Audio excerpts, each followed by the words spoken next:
Assalamualaikum, hurmatly qadamjoylik tuğanдар. Бүгүнкү эгемендүү Кыргыз мамлекетинин 22 жылдыгы менен сиздерди чын жүрөктөн куттуктап коюуга уруксат этиңиздер. Майрамыңыздар кут болсун. Азыр бияка чыгып алып, Рахман бир топ сөздөрдү айтты, аны өз кулагыңыздар менен уктуңуздар, бир топ мактанды. Жана айтып атпайбы, теге конок берди деген ат коёт экен. Анан бир жерге барсам Рахман берди деген ат бар экен. Мен берген жокмун дедим деп атат. Кимиңердин үйүңөргө Рахман конокко келип калса, спокойно жатып алып уктай бергиле. Бул бала бербегендер жаман көп жыл болду. Ушундай кантип сөз болсун. Анан болор бала эминесинен, анан андай болсо Абылданыкы 5 килограммбы.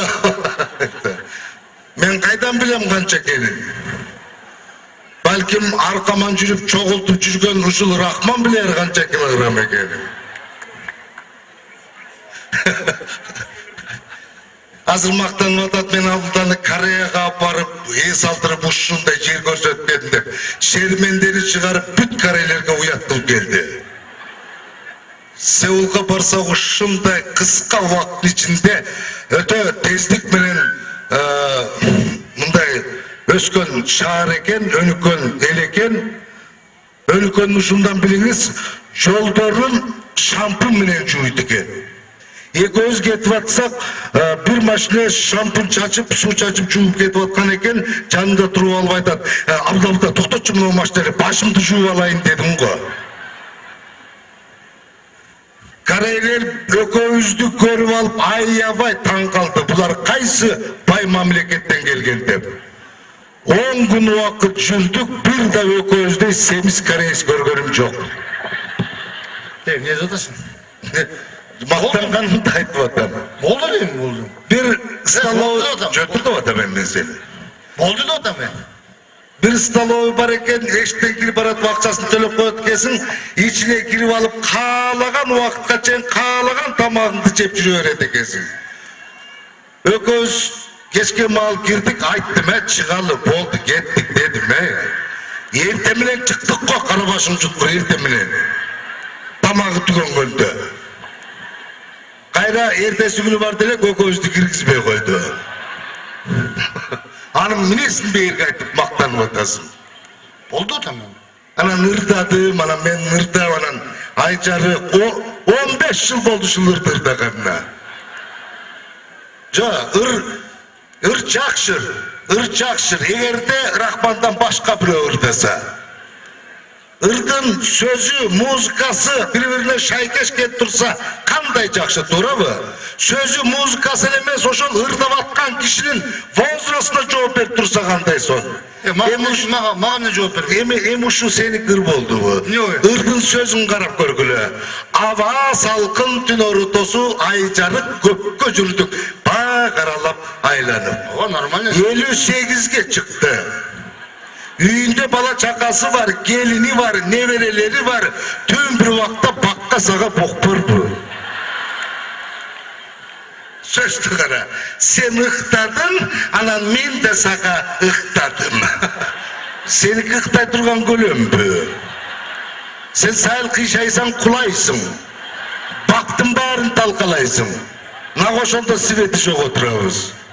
Сен ыктадың, мен да сага ыктадым, кучагымдан чыкпадым дейт. 130 килограммга чейин семирди, азыр арттап калганын көрүп атасыңар. Басып калса тиги бечара каяка чыгат? Барчы кишини аллергия кылбай. Ошо ырдабай мындан кийин болуп турбу? А сени ким ырдады деп атат өзү? Бүгүнкү эгемендүү майрамыңыздар менен чын жүрөктөн куттуктайм, урматтуу туугандар. Эгемендүү бүгүнкү майрам абдан чоң майрам. Билген адамга бир гана жаман жерибиз, эгемендүүлүккө жеткен 22 жылдын ичинде бир да кадам алга жылбагандыгыбызды болуп атат. Азыр эки кишинин башы бириксе саясат. Кээ бир айтып келишет, биз качан оңолобуз? kantkende baykerçilikte yaşayыбыз деп келишет. Men aytam, baykerçilikte yaşasa болот. Себеби Кыргызда абдан жакшы сөз бар. Кыскан киши бай болот деп коет. Кысалы. Ак үйүңдө кыссын, көк үйүңдө кыссын, туурабы? Мына мен да кысайын. Мен уже кыстым, момунду басып жүрөм мындай кылып. Силер да кыскыла. Биз качан оңолобуз? Биз канткенде оңолобуз. Биз, урматтуу туугандар, атаңдын мекениби, апаңдын мекениби, арынамызбы, курунамызбы, социал-демократпы, калпычы бюрократпы, ата журтуң, кайын журтуң, тага журтуң, замандашың, классташың, жолдошуң, ойношуң бардыгы бир муштумга түйүлүп, кынтыксыз бүтүн Кыргыздын оңолобуз.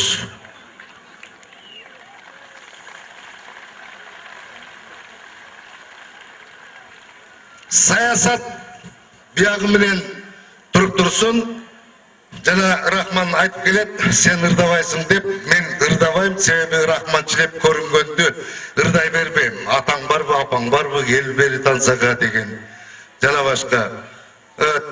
Мен бир жолу Бишкекте Бекборбиевдин концертинде ырдайм деп жаман уят болгом да. Бекборбиев айтып калды, Абылтаке спорт сарайында концерт берип атам.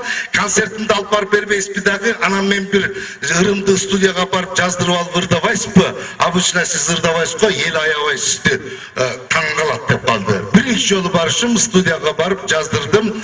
Репетиция кылып алганга мүмкүнчүлүк болгон жок. Залга эл кирип кеткен экен. Кезегим келгенде чыгып алып ырдап атам.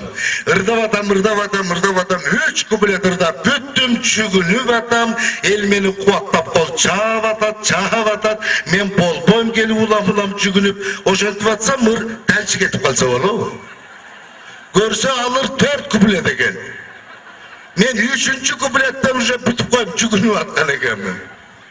Жок, мен эчтеке болгон жокмун. Просто мени кубаттап кол чаап аткан эл жаман уят болду да. А менде бет бар да, нормально, турам.